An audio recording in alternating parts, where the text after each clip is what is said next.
Welcome to our YouTube channel Aadhyatmik Sanskar. अगर हमारे इतिहास को खंगाला जाए तो महाभारत काल में जो हुआ था उसमें हमारे आज के विज्ञान के प्रमाण मिलते हैं। महाभारत का युद्ध धर्म युद्ध कहा जाता है, लेकिन इस युद्ध के कुछ अनसुलझे पहलू भी हैं जिसे आज हम उजागर करने की कोशिश करेंगे। जैसे कर्ण का कवच, क्या हम इसे आधुनिक युग का बुलेट प्रूफ जैकेट नहीं कह सकते? युद्ध में जिन जिन ताकतवर घोड़ों का इस्तेमाल हुआ वो इतने शक्तिशाली थे कि आज के आधुनिक वाहनों के इंजन की शक्ति को हॉर्स पावर नाम दे दिया गया। महाभारत काल में हम अगर इतना फॉरवर्ड थे तो आज हम तकनीकी क्षेत्र में क्यों इतना पिछड़ गए? अगर हम इतने सक्षम थे तकनीकी रूप से, तो कहीं ऐसा तो नहीं कि उन सब तकनीकी क्षमताओं को मिटाने की कोशिश की गई हो? आप सब जानकर हैरान हो जाएंगे कि दुनिया में सबसे पहला न्यूक्लियर बॉम्ब का परीक्षण किया गया था, उसके पीछे महाभारत से जुड़े तथ्य थे। आइए जानते हैं कैसे। मैक्सिकन न्यूक्लियर साइंटिस्ट डॉक्टर जे रॉबर्ट ओपनहीमर ने महाभारत का गहन अध्ययन किया। उन्हें पता चला कि महाभारत काल में ऐसे कौन से शस्त्रों का इस्तेमाल किया गया था जिससे इतना विनाश हुआ।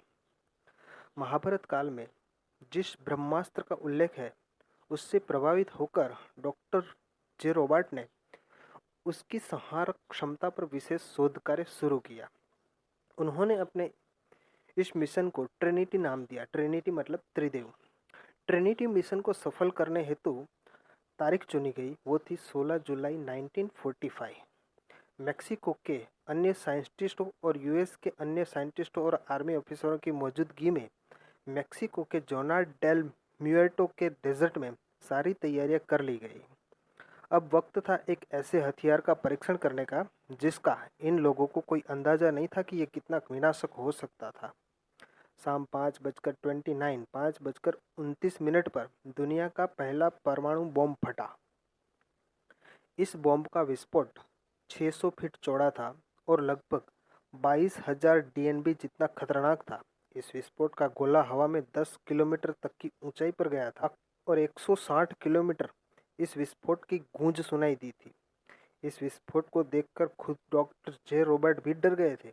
अब दुनिया के पास एक बहुत ही भयानक बॉम्ब के रूप में हथियार था।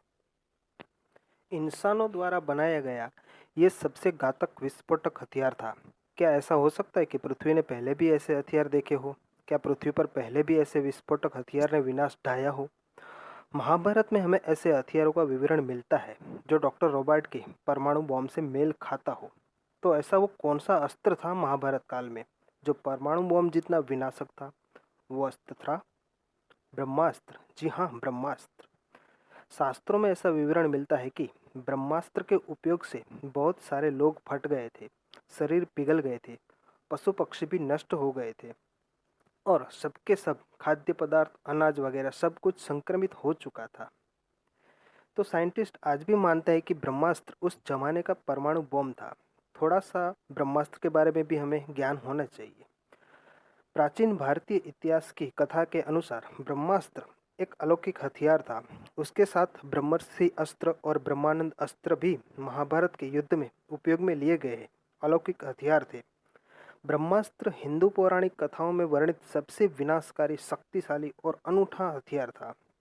कहा जाता है कि ये एक भयंकर आग का गोला बनाता है, भयानक लपटों के साथ, अनगिनत भयावह गरज और चमक के साथ धधकता था जैसे परमाणु बम।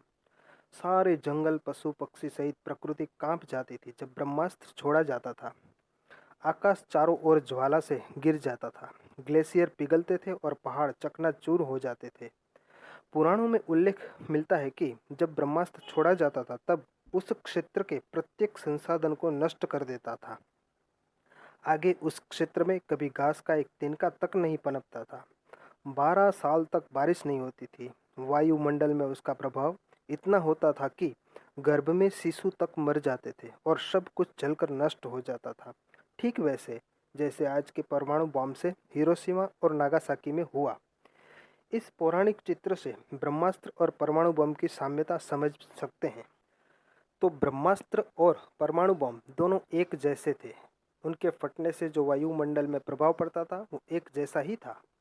महाभारत के सप्तिक पर्व के एक अध्याय में ब्रह्मास्त्र के चलाए जाने के समय कुछ मंत्र बोले गए थे। उनमें से एक श्लोक ये था, तदस्त्रं प्रज्ज्वाला महाज्वालां तेजोमण्डल संवृतम् सशब्दुम्भवं व्योमज्वालामालाकुलं वृषम् चचाल च महिकृत्स्ना सपर्वतवनन्दुमा।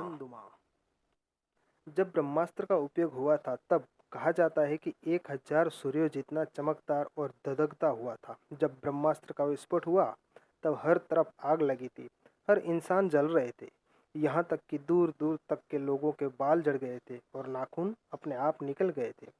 पुराणों में महर्षि वेदव्यास ने लिखा है कि जहाँ ब्रह्मास्त्र छोड़ा जाता है वहाँ 12 वर्षों तक जीव या पेड़ पौधे पशु पक्षी की उत्पत्ति नहीं होती। तो अगर सच में ब्रह्मास्त्र ऐसा था और उसका प्रयोग प्राचीन काल में महाभारत काल में हुआ था तो उसका कोई सबूत, प्राकृतिक सबूत भी तो होना चाहिए, राइट? विशेषज्ञों के पास उसका सबूत है। पाकिस्तान क्षेत्र में जो इंडस वैली है, जहाँ से पास में अफगानिस्तान है, उन्हीं सारे क्षेत्रों को महाभारत काल में पांचाल, गंधार, कुरु, मद्र और कंबोज की स्थली कहा जाता था। उसी के पास उसी काल में सिंधु और सरस्वती नदी थी और उसके आसपास ही लोग रहते थे। सिंधु और सरस्वती नदी के बीच के स्थल में कुरु रहते थे, जिसे कुरुक्षेत्र कहा गया। यहीं पर सिंधु घाटी की सभ्यता और मोहनजोदड़ो बसे थे। रखालदास बैनर्जी ने सन 1922 में इंडियन आर्कियोलॉजिस्ट के साथ मिलकर एक प्राचीन शहर की खोज की जिसका नाम था मोहनजोदड़ो। जब इस प्राचीन शहर के खंडहरों को खोजा तब उन्हें 44 कंकाल मिले।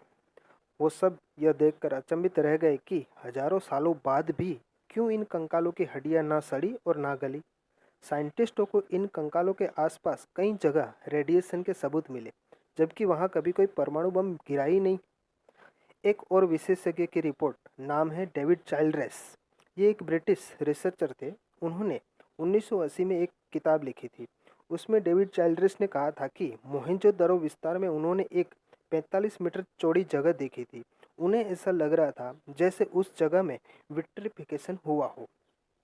विट्रिफिकेशन एक ऐसी प्रक्रिया है जिसमें आम पत्थर पिघलकर लावा बन जाते हैं और जुड़ जाते हैं, फिर समय के चक्र के साथ ठंडे होकर फिर से सख्त हो जाते हैं। साइंटिस्टों को मोहनजोदड़ो में इस प्रकार के पदार्थ मिले जिसे देखकर लग रहा था कि वो पदार्थ किसी बड़े भयानक धमाके के साक्षी रहे हो और लावा बनकर फिर से सख्त होकर कांच के जैसे बन गए हो। आगे चलकर भारत और ब्रिटिश की आर्कियोलॉजी संस्थाओं ने मिलकर मोहनजोदड़ो का अध्ययन किया। तब वो इस निष्कर्ष पर पहुंचे कि वहां पर भी कई हजारों साल पहले परमाणु बम से विस्फोट हुआ था। इस वजह से वहां के पदार्थों ने पिघलकर ठोस होकर कांच के जैसे पदार्थ का स्वरूप ले लिया था। और जब न्यू मैक्सिको परमाणु बम के धमाके के बाद और हिरोशिमा नागासाकी परमाणु बम धमाके के बाद जब पत्थरों और पदार्थों की जांच की तो पाया कि वे भी ठीक वैसे ही थे जैसे मोहनजोदड़ो के पत्थर और पदार्थ थे। तो महाभारत काल में किसने ऐसे भयानक अस्त्रों का उपयोग किया और उसके बाद किसने इन शस्त्रों का नाश किया और इतने भयानक अस्त्र आए कहाँ से? ये सब सवाल आज भी अनसुलझे हैं। प्राचीन काल और आज का विश्व, इन दोनों का इस तरह से जुड़ा होना अपने आप में बहुत बड़ा सवाल है। जिस तरह महाभारत काल में ब्रह्मास्त्र जैसे खतरनाक अस्त्रों को नष्ट किया गया था, क्या उसी प्रकार हमें आज वर्तमान काल में भी परमाणु बम जैसे सारी सृष्टि के लिए विनाशक ऐसे शस्त्रों का भी नाश नहीं कर देना चाहिए? अपने विचार और अपनी राय कमेंट बॉक्स में कमेंट करके ज़रूर लिखें। वीडियो अच्छा लगा हो तो लाइक कीजिए और चैनल को सब्सक्राइब ज़रूर कीजिए ताकि आने वाली वीडियोस आप मिस न कर जाएं। मैं हूं आपका मित्र अनिल जोशी। जय हिंद।